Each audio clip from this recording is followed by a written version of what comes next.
Lean on. Okay, what's up? So, has something like this ever happened to you? You know, you're having like a really crappy day.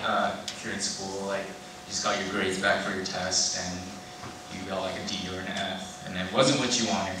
Or you guys are at work, and you know your boss is just riding you, and you're just having the crappiest day ever. And let's say for me, I just got finished with school, and then Chris came to pick me up so we can go eat dinner or something. And you know, we're talking about our day, and she's like, "Oh, how's your day?" And then I tell her that I got a bad grade or something, and then so I'd be talking, and be like, "Oh, I got this bad grade," and then she'll be like, "Oh, maybe, well," and then she'll say something like, you know, it's very like non-threatening, but she'll say, "Oh, maybe you should try harder next time." I'll take it the complete wrong way because I'm already in a pissed off mood, and then I'll say, "Wait, what? Are you saying I didn't try hard enough this time?" And then everything just goes to crap after that, and we just arguing back and forth about something that's just so stupid. But that's what conflict is, and it's everywhere. It's never ending.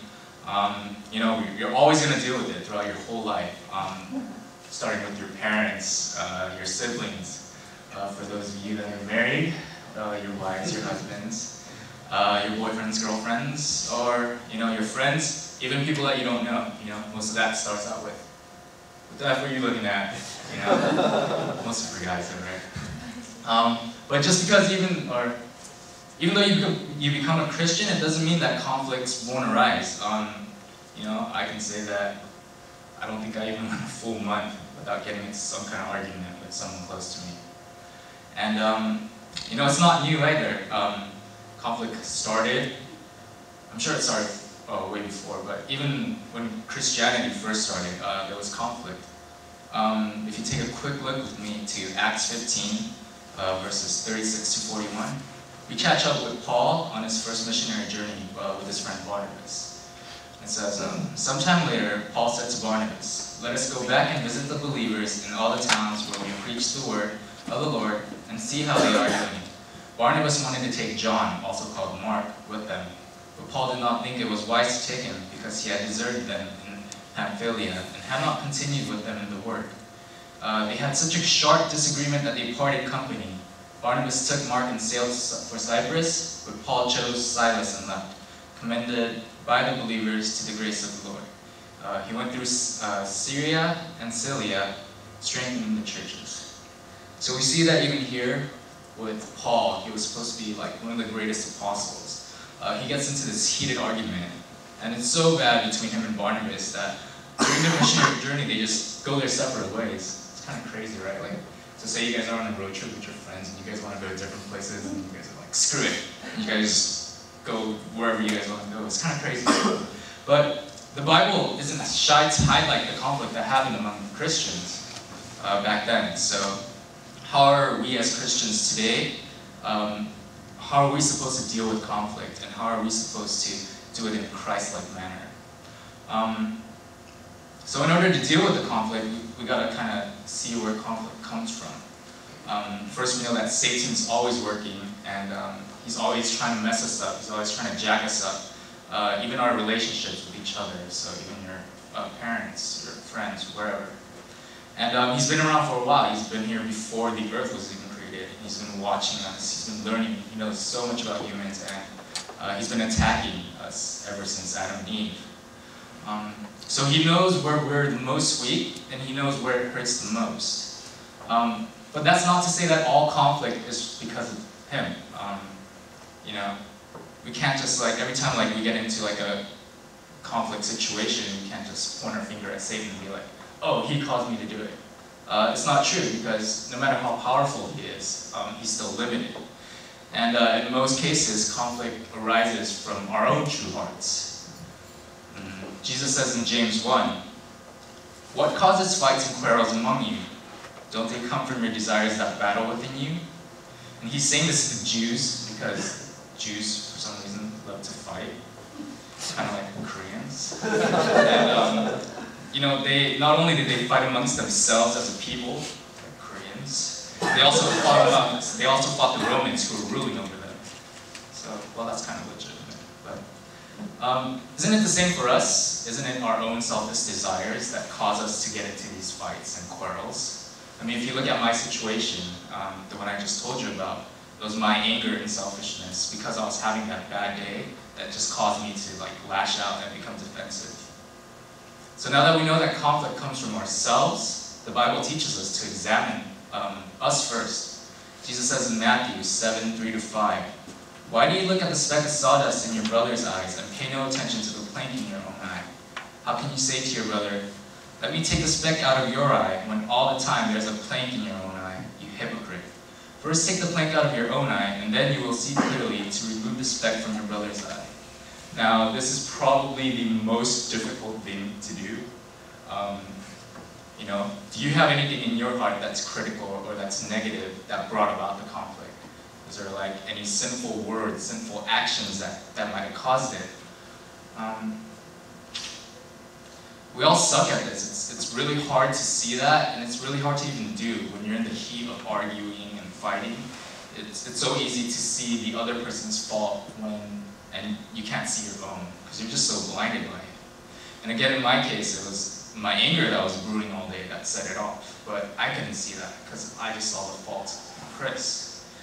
And sometimes like a spiritual advisor or a friend can help you in this area because maybe they'll be able to see things that you initially can't because your own sin is blinding you. And it's the most important thing to be honest with this.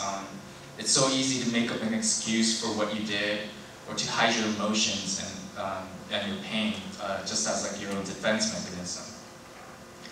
And we need to like wholeheartedly confess to God, and He has to empower you to change your heart because He's the only one that can do it. It'll help bring proper resolution, and it'll help you to avoid similar conflicts later on. The Bible also says that we are to forgive. This isn't just like, like when people go, "Oh, I'm sorry, oh, it's okay." It's not anything meaningless like that. It's not like a brush it off or whatever, "I forgive you." And it's not the, "I forgive you, but I don't want anything to do with you afterwards," because that's just really crappy. I mean, what if God said to you, "Son or daughter, I forgive you, but I want nothing more to do with you afterwards"? That's just crappy. I don't even know, like, that's just gotta be like the worst situation ever. But God tells us to forgive just like He forgave us. What does that look like? Well, when He forgave us, He doesn't use it against us. Likewise, we're not to bring up these conflicts again against the other person. I know that's easy for us to do. But He also doesn't allow like these conflicts to get in between His relationship with you. So just like that, we shouldn't let these conflicts get in the way of our relationship with that other person. And by doing this, it's a good way to try and be more like Him. As Christians, we're supposed to be imitators of God, and so just by forgiving like He did, we're trying to follow in His ways. And as we seek to forgive each other, we have to seek God to allow Him to forgive, because He forgave us. And the last thing is, the Bible teaches us to examine ourselves and to forgive, but also to examine and gently restore the other person. In Matthew 18:15, Jesus says, "If your brother or sister sins, go and point out their fault, just between the two of you." Now, remember that conflict is still sin because it comes from our own sinful desires. Jesus does not want us to be fighting amongst each other. And so that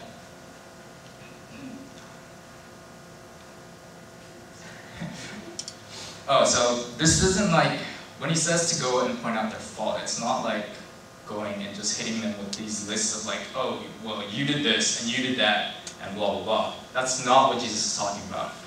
When Jesus says to point out their fault, He's going and He says to go and to gently restore, not harshly condemn.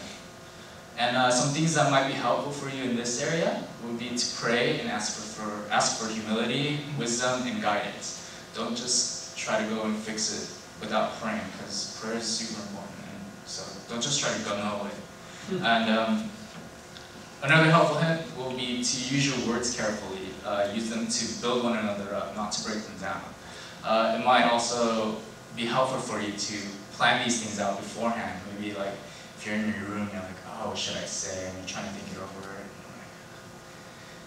Hey, you're an ass. No, that's probably not your best bet. You treated me like an ass? That's a little bit better, but still not good. I was hurt by what you said or what you did to me. That sounds a little bit better, right? Or that sounds much better, actually.